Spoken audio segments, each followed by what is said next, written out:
When Barron Trump walked into a high-end restaurant, he didn't expect his MAGA hat to spark a public showdown. What happened next not only shocked the manager but left an entire city talking. It was a sunny afternoon in Los Angeles, the kind that tempts you to slow down and savor the day.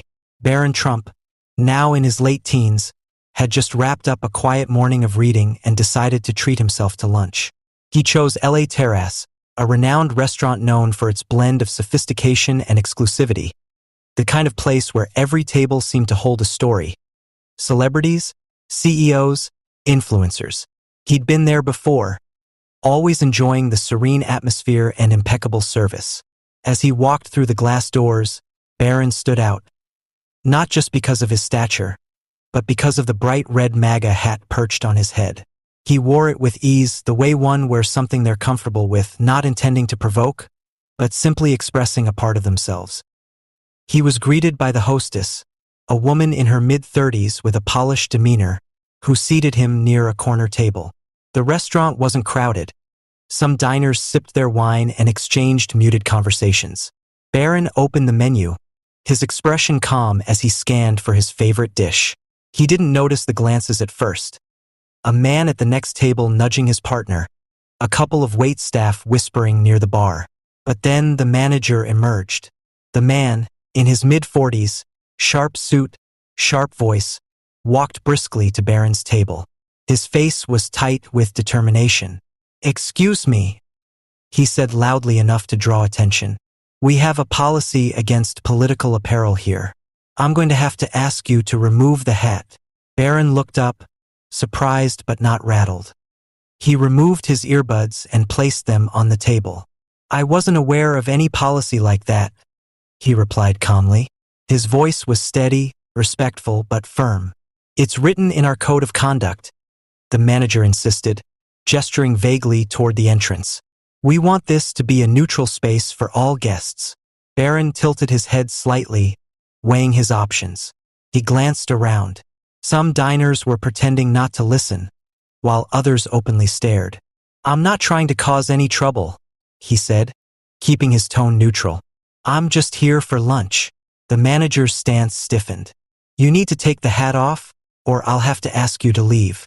Barron paused, his expression unreadable. Then, with a slight nod, he pushed his chair back and stood. "If that's how you feel," he said evenly, "then I'll leave." The room fell into an awkward hush as Barron picked up his belongings.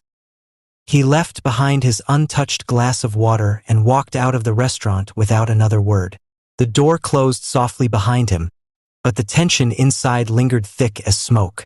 Outside the restaurant, Barron paused for a moment, letting the warm California breeze brush against his face.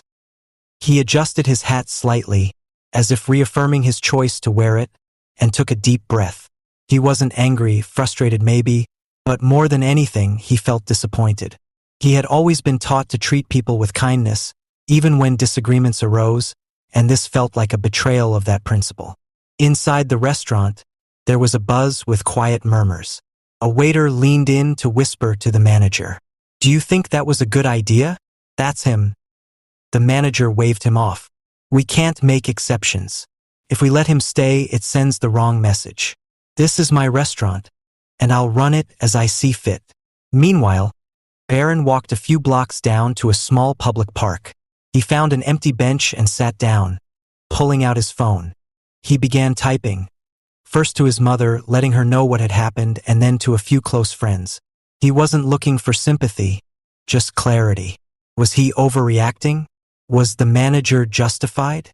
Within minutes, replies started pouring in. One friend texted, "That's insane. They shouldn't have treated you like that." Another added, "You handled it better than I would have." As he scrolled through his messages, an idea began to form in his mind. He wasn't interested in revenge or a public showdown. Instead, he saw an opportunity, something constructive, something meaningful. If the restaurant wanted to avoid political statements, then why not highlight the importance of unity and understanding? Barron stood up, determination sparking in his eyes. He started making calls, his voice calm, but filled with purpose. "Hey, I need your help with something," he said into the receiver. Yes, it's urgent. Could we meet tomorrow? The first of many conversations had begun. Back at the restaurant, the atmosphere was uneasy. Word of what had happened began spreading through social media as other diners shared their accounts online. They kicked out Barron Trump for a hat, one post read, accompanied by a blurry photo of the incident. Another chimed in, freedom of expression? Guess not at LA Terrace. The manager, scrolling through his phone at the bar, began to feel a knot form in his stomach. The comment section was already filling up, and not all of it was supportive. Let them talk, he muttered to himself, trying to shake off the growing sense of regret. But deep down, he knew the situation was spiraling out of control. By the time Barron returned home, the incident had already started making waves online. A few local influencers had picked up the story. Their captions ranged from supportive to polarizing. Barron glanced at the posts briefly but didn't dwell on them. He wasn't interested in fueling drama or dividing people further. His focus was on doing something that could turn this negativity into a positive outcome. Sitting at his desk, Barron jotted down notes in a small leather-bound notebook. He thought about the interactions he'd had that day, not just with the manager, but with the people watching. The silent judgments, the curious stares. What could he do that would encourage dialogue rather than conflict? He wanted to challenge the divisiveness, but in a way that felt personal and impactful. The idea clicked almost out of nowhere. A public fundraiser. Not just any fundraiser, but one with a clear unifying message. He envisioned an event that would support underprivileged communities, particularly focusing on creating safe spaces for open conversation and understanding. He picked up his phone and made a call. Hi, this is Barron Trump. I need some advice on organizing a charity event. Yes, it's urgent. Could we meet tomorrow? The person on the other end seemed surprised but quickly agreed. As the evening progressed, Barron's plan took shape. He drafted a proposal for the fundraiser, deciding to set it up right outside LA Terrace. He wanted the location to emphasize the message that, even in places of conflict, unity could find its way. A close friend agreed to help with logistics, and within hours, the wheels were in motion. Meanwhile, at the restaurant, the fallout was intensifying. The manager's decision was no longer a private matter. It had become a public debate. News outlets began reporting on the incident, quoting eyewitness accounts. Some articles painted Barron as a victim of intolerance, while others defended the restaurant's right to enforce its policies. The restaurant's social media pages were flooded with comments. Some users praised the manager for standing his ground, but others called for boycotts, arguing that the decision reeked of hypocrisy. One comment read, "So much for a neutral space. Kicking someone out isn't neutral, it's picking a side." The staff at LA Terrace could feel the tension. Regular customers canceled reservations, and the once bustling restaurant was noticeably quieter. The manager, who had initially felt confident about his stance, now found himself grappling with second thoughts.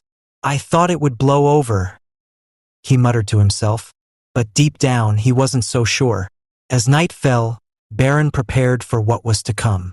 He knew the fundraiser wouldn't erase the incident, but he hoped it could shift the focus towards something constructive. The world didn't need more shouting matches. It needed moments of connection, even in the most unlikely circumstances.